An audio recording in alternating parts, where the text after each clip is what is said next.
All right, good to see you all. Welcome to the Rising of the first breakout session.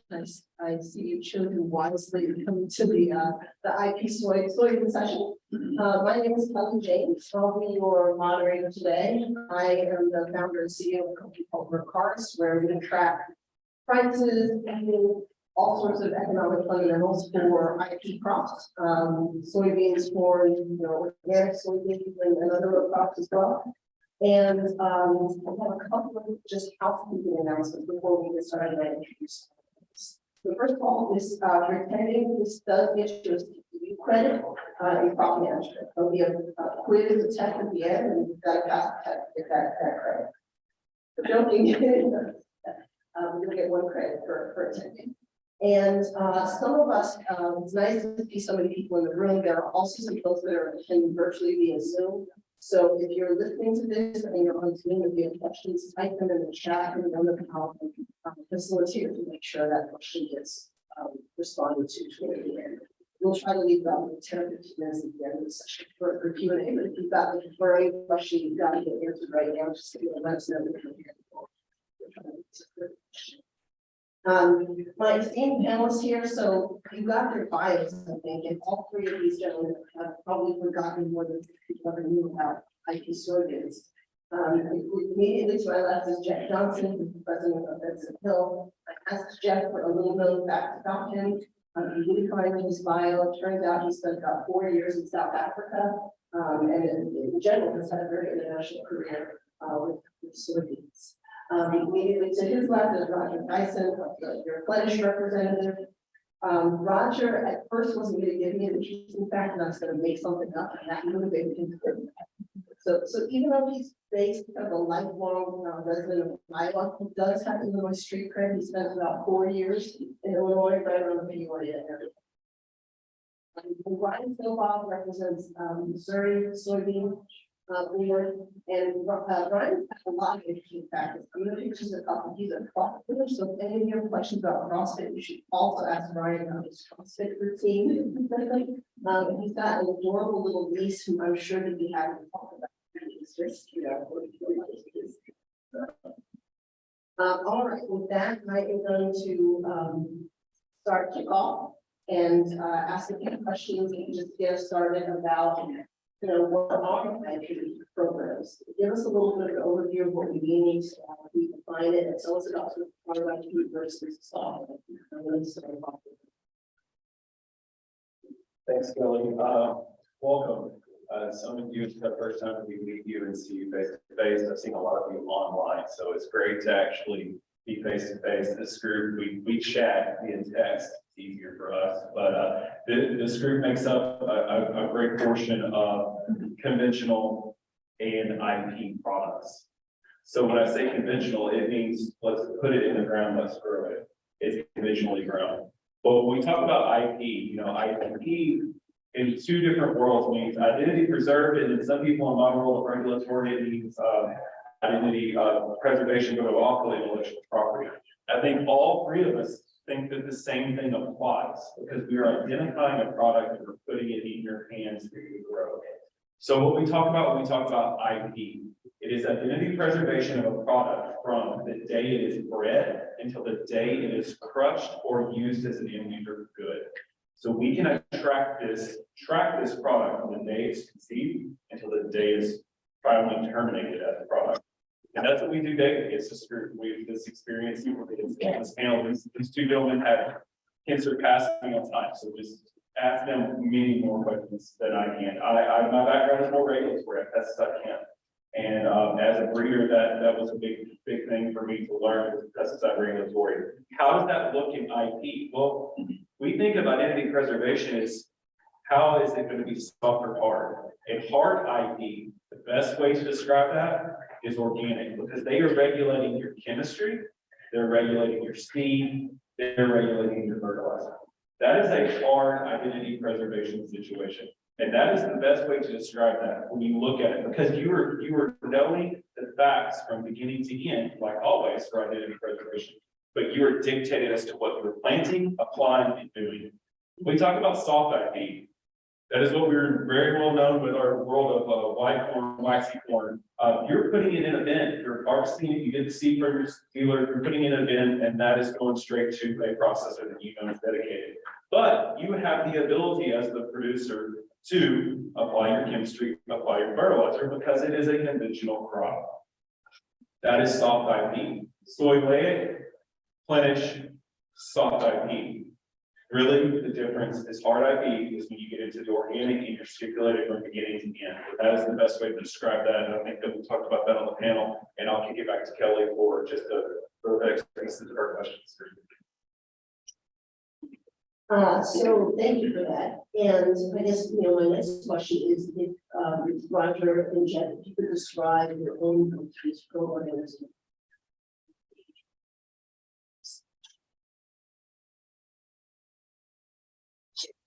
It's still that deeply integrated. We have our own genetics focused on traits and soybeans. We have 3 major technologies for contracting: high and ultra high protein soybeans, high oleic low oleic oils, and especially low in nutritional proteins that can be so like a salmon or a trout can use soybean meal without further processing.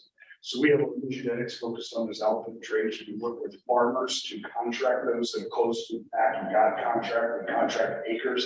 It's not bushels where you have to go out and buy and because they don't exist anywhere else. Proprietary material. You then take the full take all your production. We take it into our own crush facilities. So we own the crushing facilities. We crush that, and then we're selling specialized food ingredients and feed ingredients into the market. Because of that, we're creating more value and premiums can be higher.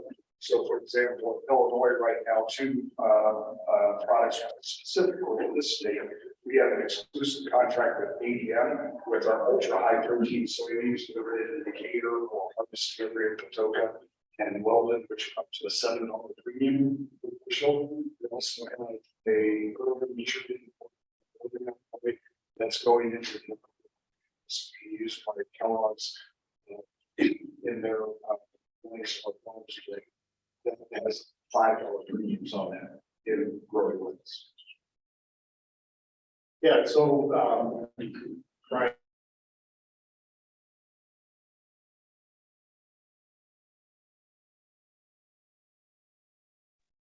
I tell my neighbors don't know much about agriculture. I say, the first part of my career was dirt to that in the last 5.5 years. My career has been very people.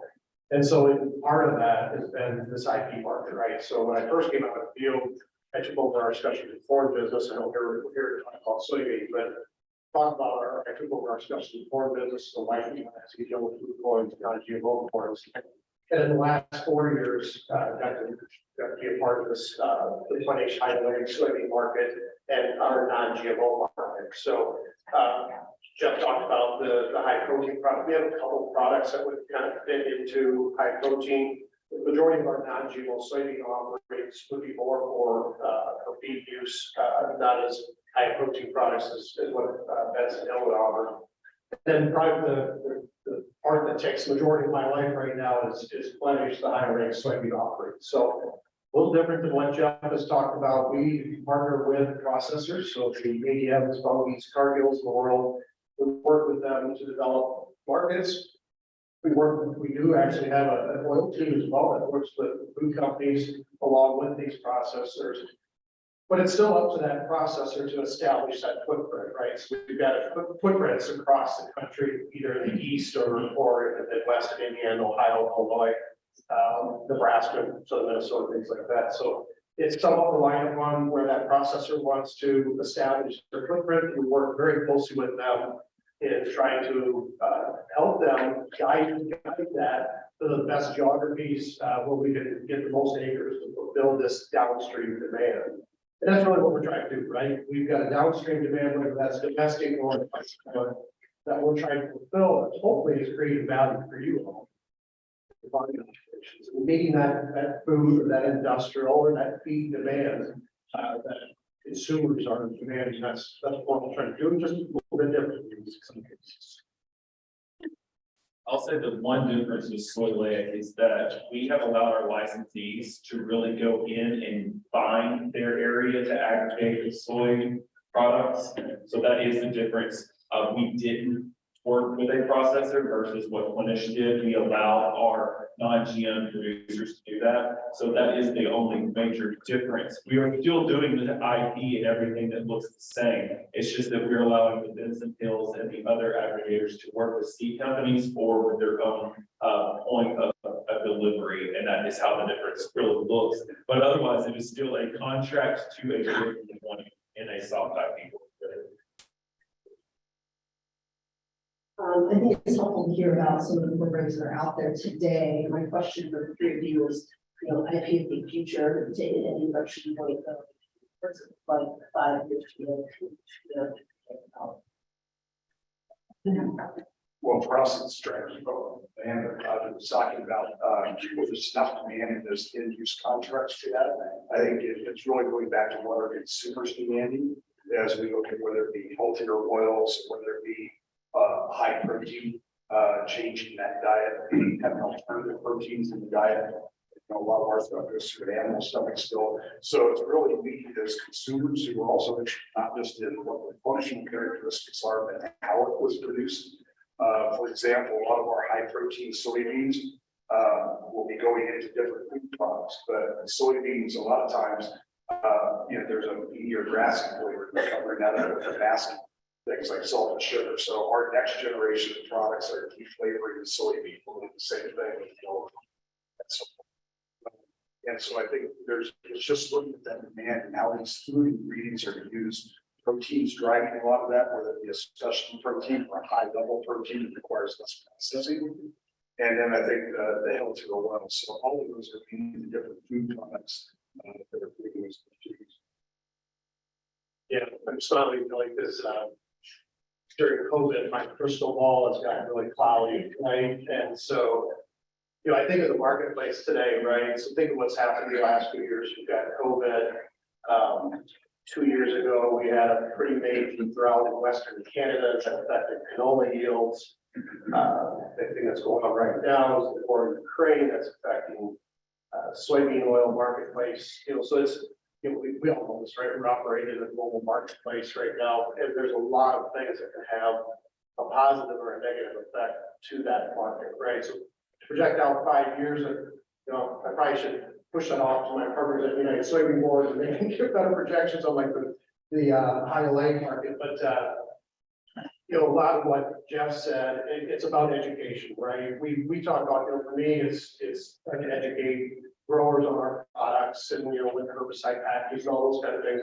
But it's really then educating that downstream market, which has been going on. Right? We've been, Ohio Lakes have been researched since the late 80s, right? So that's been going on. We're trying to show the downstream market benefits, again, back to what Jeff said, of these healthier oils. On the oil perspective, there is substitutable oils, right? We've got some oils like palm that got is not what we really want to go towards, right? And you've got canola, you got sunflower, you got all kinds of these substitutable oils. So my goal is to try and increase this market on the oil side, the high lake oil side, that we're capturing back some of those oil acres that we lost back in the trans fat days, right? So if we can get back some of those acres, so it allows you guys as soybean growers to have other markets available. God, wouldn't it be great if you don't have to rely so much on export markets to keep $15 soybeans, right?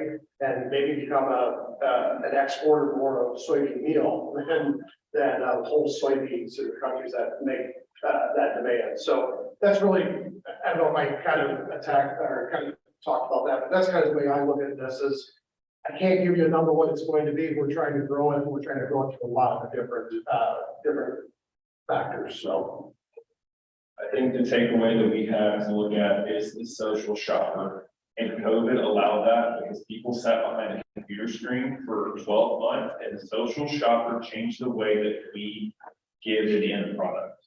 And that means they are asking and questioning what is in their food and what's in their market. And I think as we go forward and how that looks in IP and segregation is what will be the farming of the future, meaning we will be positioning crops to go into specific markets because it's requested. We have organic, we have non-GM, we have other factors. but looking at how that social shopper, because that's what we do. I'm a farm child. You know, I asked my dad, why did you get up at 6 a.m. as a young child? So I got to feed somebody. That's our goal, is to feed somebody. And I was a rice farmer. I didn't know that was IP as a child, but it was going delivery straight into bag every summer. And I didn't understand that, but I showed a lot of rice buddies at one time. I mean, I made sure that no water was there, but that's a difference in the world around us. And that is what's changed. I think that you'll see how we treat seed and how we aggregate seed is going to be different in the future. So not only do we have genetics, we have biotechnology, and we have non-GMO, I think we will see a segregation based on market where it's demanded. So some of our foreign entities are going to loosely start to apply regulatory laws that will not encumber us to move product based upon what they need to be. And so when we look at that, we will see specific crops and specific bags going into specific channels. And that's what it'll look like in our future. And it's nothing wrong if we're doing everything right. We're just going to be looking at a little bit more segregation. We're still going to be looking at ways of doing this, but it's going to be a soft IP route because food is going to be the biggest thing that drives us all together globally. And I think that the one thing we all talk about is gaining acres. It's learning from our friends in the ag industry that are already doing IP.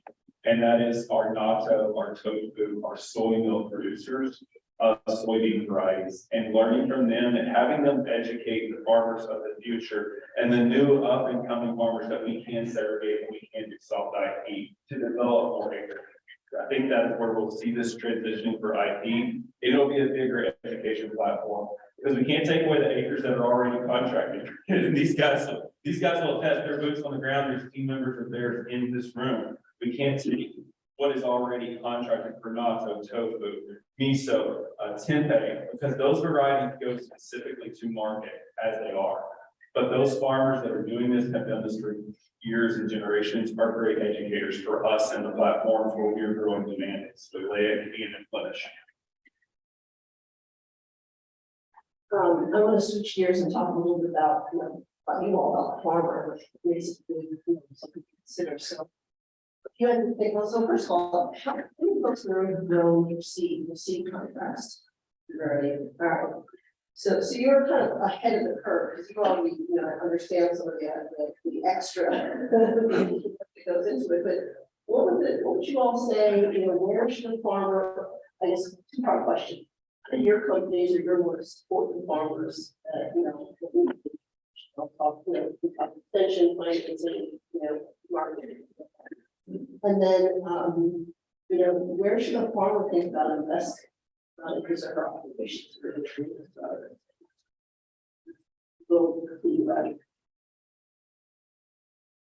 So, the question is, what do we do to support the marketplace or growers? So, speaking of the Pioneer brand, so we have a footprint of sales reps are there to service farmers, right? They're educated, they get trained, they offer training to growers around things, around seed selection. That was interesting. The speaker in the keynote speaker in there talking about things that affected yield and mining. So things that we've been researching that in order to be an organization for years. I've already standing to ask a question. I didn't want to stand for the whole. I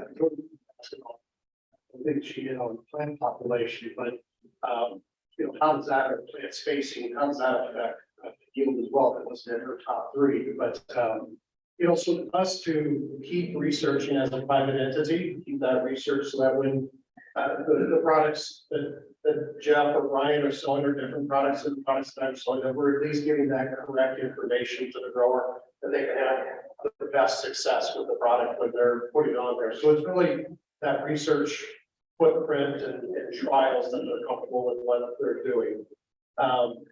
Second part was again, first invest. Yeah. So I was thinking about that when I drive over yesterday, and the easy thing there is, well, you gotta have this IP stuff, right? You gotta maybe have a separate bin, or you gotta be able to do these things. But I think even beyond the material things, I would invest in my mindset as an operation. I'll try and make this really short. My brother's farm in eastern Iowa. I talked to them about the Plenish program. they normally deliver their beans to Dubuque, right? And they would have to deliver these beans, Plenish beans down to Benton, in Quad Cities. I was like, well, that's not the only direction I would go. And they have 100,000 bushel bed on their farm that they store beans in. I said, well, you can just store those and bring to Benton. It's like, well, that's our bin, though, we harvest beans when the elevator shuts down or trucks aren't working or something like that. We gotta have something close by that we can put. So it's a change of mindset, right? They need to invest in how would they plan about getting into this segment. Again, there's a few of you guys raised your hands already what you're doing in your farming operation. So you understand that, but it's really an investment of, I like delivering here, but I may only have an ability to deliver over here. We're trying to do everything we can to get these products in as many delivery locations as we can. So it's that mindset investment, and I might have to do something a little bit different than what I'm comfortable with. And then of course, there could be some financial investments there too, grain bins and different equipment and stuff like that. So that's kind of, I think our company can really service people with the products that we offer, to just research. I look at our breeding effort and our research people, kind of like when we talk about our kids, right? It's like, they do no wrong, right? So they're not always the most correct people, but God, we got a really good group of people that are growing and producing high quality soybeans, and a lot of good boots on the ground that are giving recommendations to farmers of where they should put their product. And then we've got this, this investment on your part of we have to do some things differently. To go back to the question, what do we do to support farmers? I think one is, you guys are in farming, so you've been successful. There's a lot less farmers that work in that, for example, so you're already successful. But you've been doing that by competing on the ever thinner margins of the commodity market, grain prices the last couple of years. But you've been trying to maximize yield and minimize your cost. And I think one of the things we're offering is a way to look at that ROI per acre, not just in quantity, because when I was growing up in the 80s, I'll date myself here, we were the low-cost producer in the world. We're exporting about half our soybeans, 90% of that was going to China. We're no longer a low-cost producer in the world. And yet, we can be the high-quality producer. And then high quality offers some additional revenue opportunities. And so we start to think about revenue per acre in soybeans. It's not just being a rotational crop for the farm.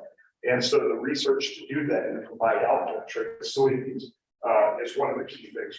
I think the other thing is the connection to the end use market. I hear regularly from growers involved in our program that, when 97 came around, they moved to Roundup soybeans. It made their life easier. They weren't walking soybeans like some of us had to do as a kid. There's some young folks that are going, what are you talking about? But at the same time, regardless of what you think about the technology, some consumers view that as an added risk without seeing a benefit, and that causes a bit of a benefit to growers at times and consumers. And I hear regularly from grower partners in our program that's reconnecting them with consumers. Now, specifically, a benefit of working with our program, if I'm not just a seed company trying to sell seed, certainly we provide that seed, but we're trying to produce specialty bushels and specialty food ingredients. So a farmer doesn't have to use this line of credit to buy my seed because I don't charge for the seed up front. It's not financed. We just take a seed fee out of the grain when it's delivered. So it's not even commodity terms. So you don't have to leverage your line of credit to work with us in these programs. That's a benefit. Many growers might be concerned about a specialty crop and will that impact their APH as we work with the state insurance associations, trying to identify, we write our contracts so you can qualify for soybean production that can qualify for different insurance rates without impacting your base APH. So then it's, how to get that to market, those different options, how to price differently, but getting connected where you can take advantage of new revenue streams that give you a higher value than just trying to get the best commodity price. So I think that's really what comes out. And then the research, you asked about 5 years, what's really doing longer term is we're identifying markets for soybeans. That's what we've done with a lot of commodities. We see needs and we've developed some specialized soybeans, but we really have the ability with the breeding tools that Brian was talking about to custom design for specific end use. And I think that really unlocks even more value over time. So going back to the investment program, we have some harvest delivery options, but a lot of what we do is on buyer's call. So grain infrastructure is obviously that important, that ability to how you handle that.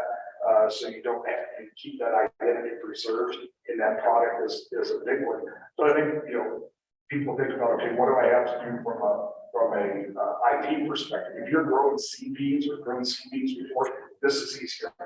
The specs are less, we're not worried about germination when we're growing an IP grade product. So if you understand how to grow seed beans, a lot of our producers are folks that grow the seed beans because this is easy.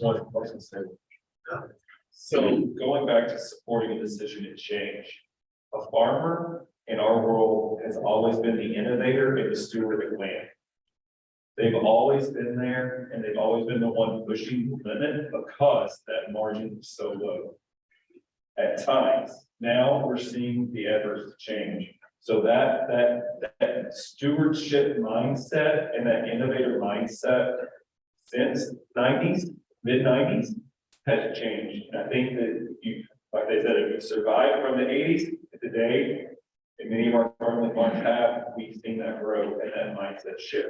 I think that is where we have to start when we start moving into new IP crop is a mindset shift. It is not harming us. It is helping us in making us look just what we already have been doing. We are stewards and we're pushing a product that is giving you a better ledger. And it's also giving us the ability to use our checkoff resources, because if you need something, that's what Missouri, that's what Illinois soy, that's what Iowa soy, that's what we do, is go find that next research. Abigail and team, that's what they do. They're here for you. They call us, say, what can we do to partner to change this? Can we cross state lines to make this work and make a more advantageous research project? That's what we're here for. And I think that if there's something needed, let us know. But in most cases, it's us pulling in our resources and making you a plan. And the resources are the experience that's already in the field. I think that was excellent. I think any questions I want to shift to some more macroeconomic questions. Sort of check.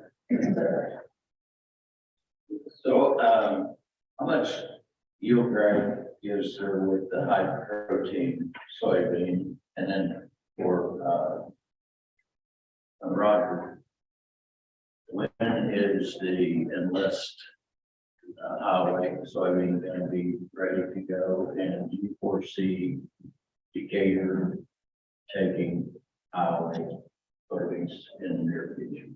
I'm going to repeat that question. So the question was, what type of yield drive do you see? And then Plenish, what's talk a little bit about, infrastructure and see that. Sure, sorry.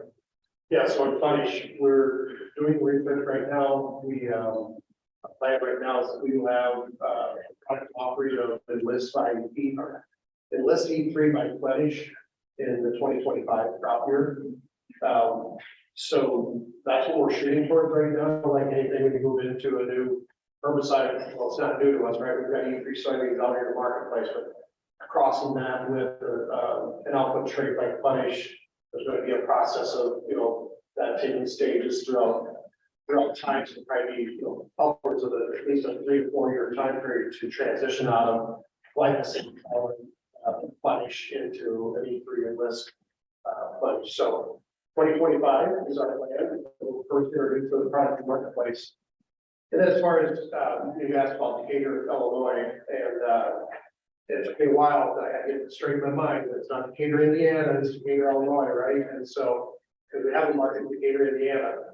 So that's really dependent upon the processor again, right? So there's reasons that these process facilities can crush and be effective at that crush at the volumes that they're crushing. So does Decatur someday become a facility?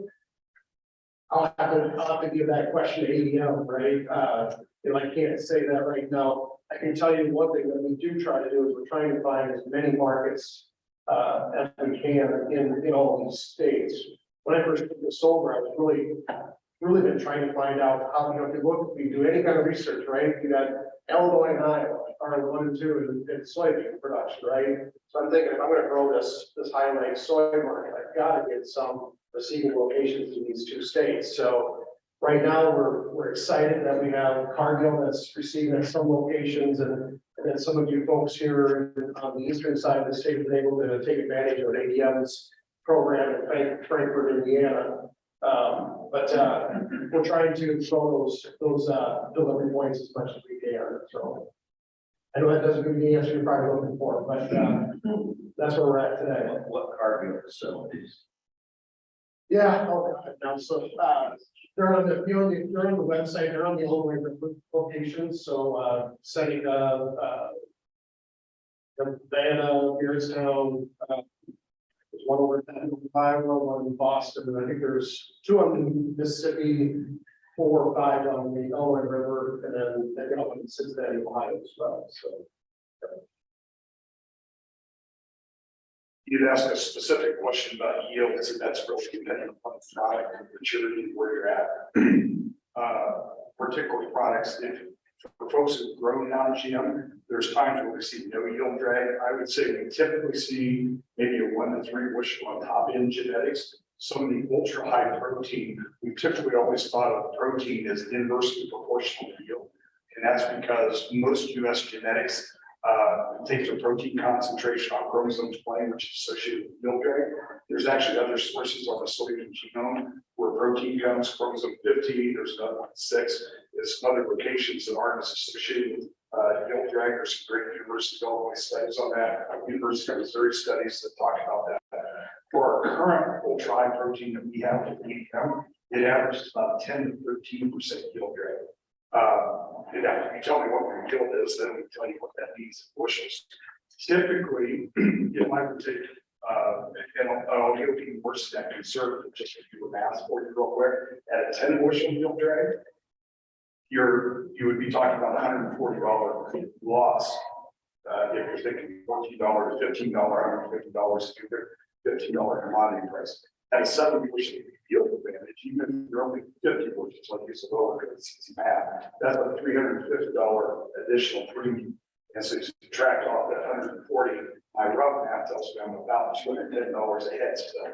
And so for us to ask you to do something as a grower to grow an IP product, it's got to be worth a while to do the extra things to keep that separate. It might need some extra work on your weed control, it might need some extra work on your storage. And so if there is a yield drag on a product, we'll be very upfront with what we're seeing in those products. But our premiums have to work the day These are all good questions. Yes, sir. Back. It's for Benson, the chair. I guess I've been part of studying a lot of ADM this winter with our non-GMO wheat. I know that they're going to be selling your product. We're going to be possibly raising your products for this coming year. If ADM doesn't improve how they handle it and at least reduce the lines, I was setting 5 to 6 hours for one load. I'm not, in fact, I'm probably not even going to sell to ADM in the coming years. question. There was We had one done for non-GMO soy, and I'm sure that won't change. the question coming from a grower that's delivered to the ADM facility and saying that the delivery experience makes that not really a viable opportunity. A couple of things with that, we've opened up with ADM in partnership 2 of their facilities for harvest delivery that are grain facilities, one at Natoka, which would be south of Decatur, and another one at Weldon, which is 27 to 30 miles northeast of Decatur. But also because of the volume of the crush they're going to be doing, when they crush these soybeans, as we go forward next year with this, they're crushing some from last year. It was on a smaller initial contract. They will actually be shutting that facility down from receiving anything else and actually scheduling loads in. So I think you'll find that if you're delivering on a buyer's call directly into Decatur, I think you're going to find that a different experience going forward for how they plan it. But by the way, thank you. All right. Couple of other questions about sort of macroeconomics. So one question for you is, and you touched a little bit on it, with aquaculture, the discussion about like palm oil. Where do you see demand coming from? Can growers bank on the fact that this is not just a growing market, it's talking about demand. And then I'll pair that with there's a lot of talk about regenerative agriculture practices. Taking a lot of headline space. Where does that even fit into the regenerative ag discussion? Sure, go ahead.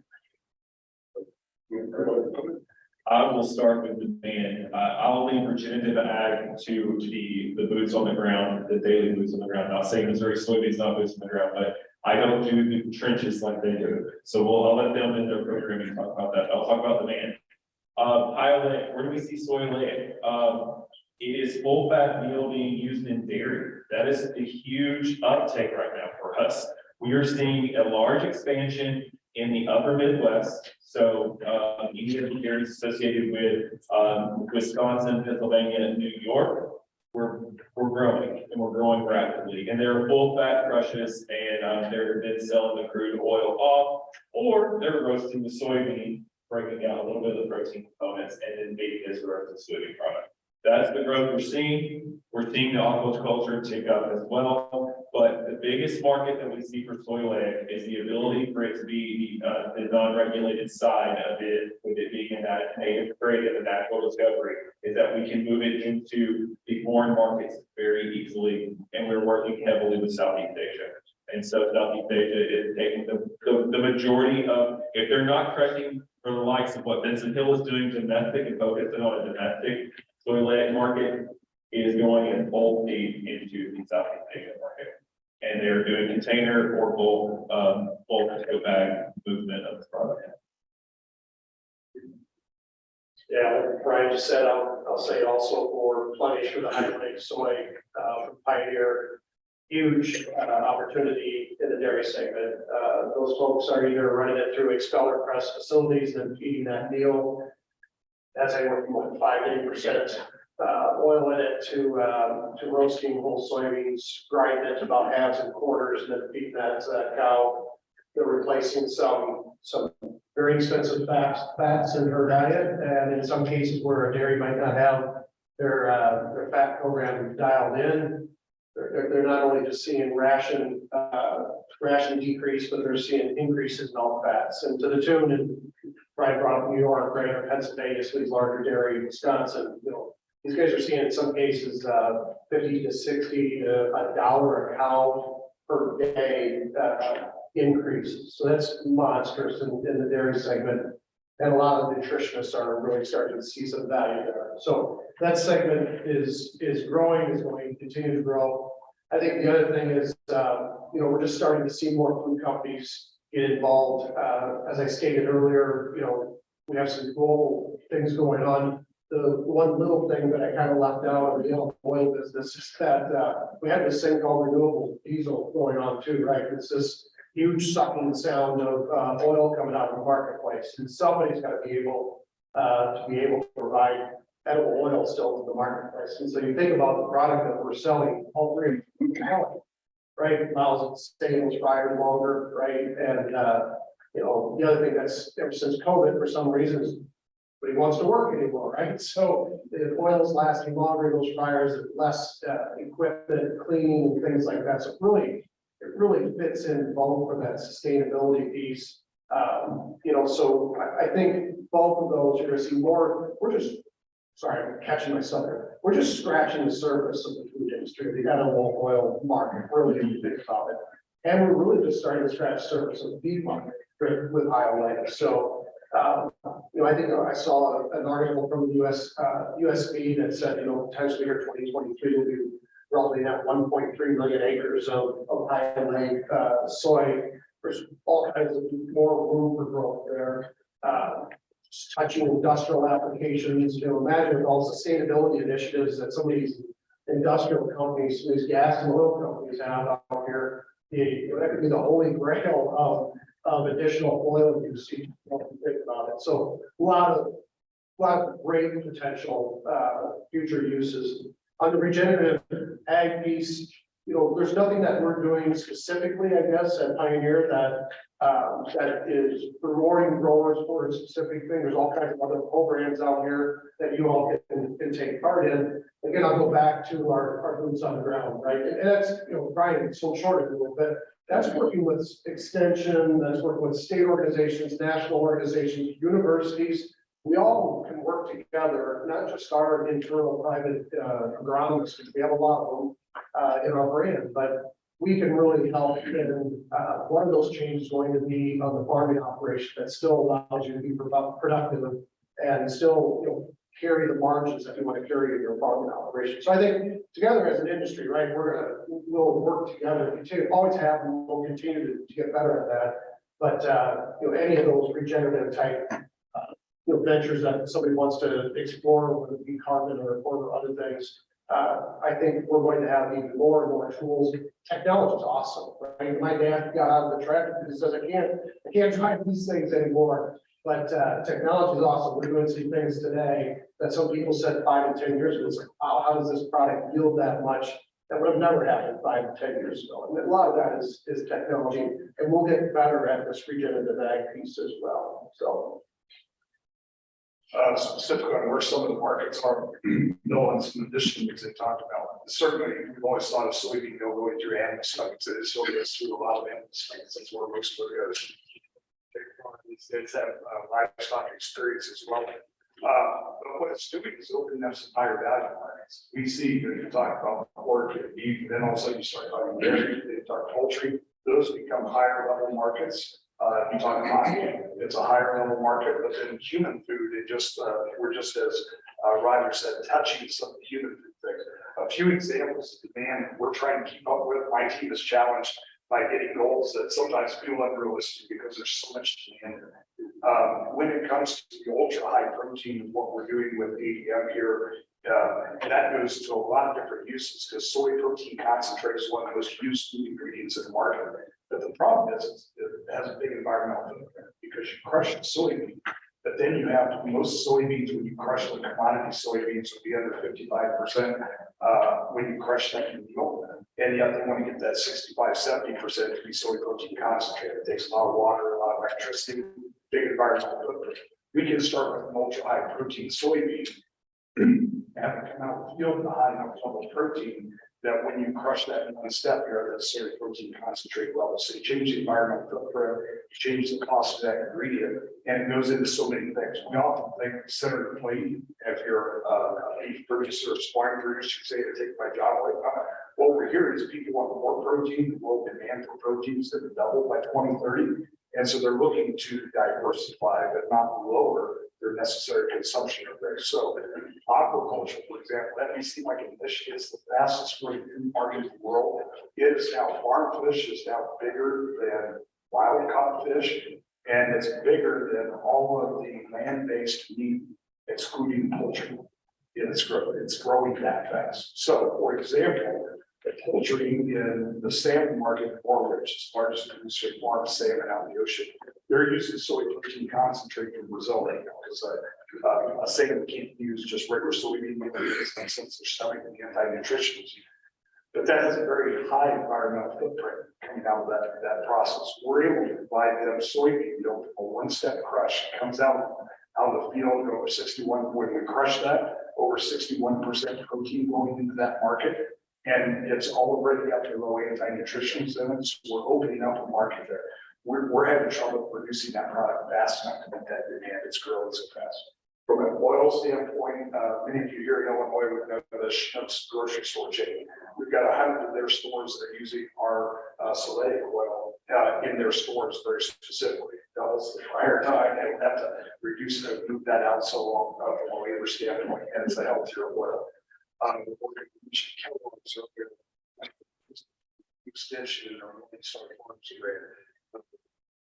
think about Deliverance is the largest trout producer in North America using our products. So the uses of these products, this year, the Farm Progress shows indicator. Last year was in Boone, Iowa, and where I was standing with our booths was on asphalt. It was made from highway oil. It's just the amount of markets that are coming. We're having trouble keeping them. I appreciate that. It's helpful. I know we have just a couple minutes left. I just wanted to make sure I didn't forget anyone. You talked about the biodiesel segment of it. Are you all doing research on the potential for your products to go into that market to maybe increase the yield of the crush and the production of biodiesel? Touch on just briefly, what you're seeing is a lot of crush plants being developed in North America. So the question was, is there specific research on companies that are doing on use in biodiesel? So certainly it's characterized the oils and one of the things you can do with commodity production, if you're producing for us, and any company that's doing a couple weeks before harvest, we actually put pod samples as your reference in the field, and we're doing analysis on that oil makeup, and we may work with you on how to channel that based on the specific health traits. But there's a lot of oil companies that are purchasing soybean crush plants. Trust me, they're doing a lot of that analysis on that, but they're asking us for that analysis. In particular, as you go into some of the Asian fuels, some of those other things as they try to lower the carbon.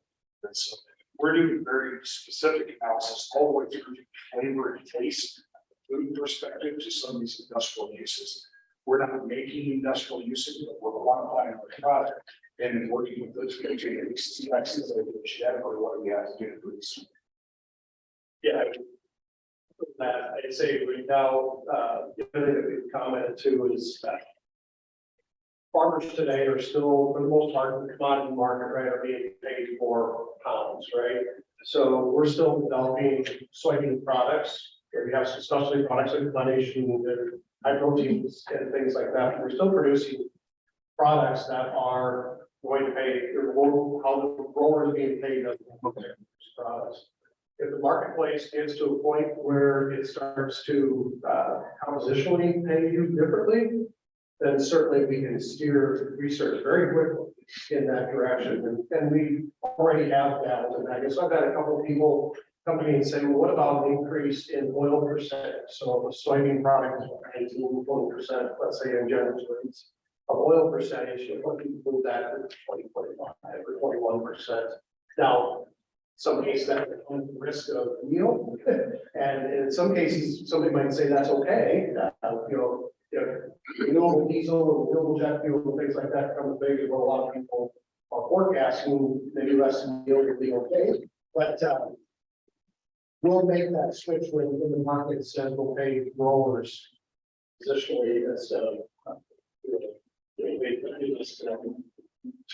I think what you're going to see in most cases is that with Soybean or the Plenish, the value add premium is associated with food, and it's going to drive it to the food market because the food market can withstand that added market.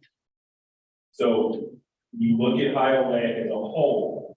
Iowa as a whole is going to stay in the sector where it flourishes, and that is food. It has no detrimental effect when it pertains to biodiesel. I'm not as savvy when it comes to the renewable side of this and the renewable side, but on the biodiesel side, it doesn't have a detrimental effect. But the way the margins and the way the monetary numbers look, you're going to see it stay in a food sector or animal consumption sector, but because it can withstand the overall margin that we're giving you as the producer, putting it in the ground.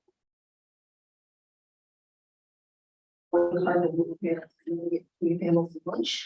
So if there is a very quick question, we'll do one more. Otherwise, that questions that haven't been answered, come and talk to any of us, and I'm sure we can get those to you. Any last? All right, thank you so much.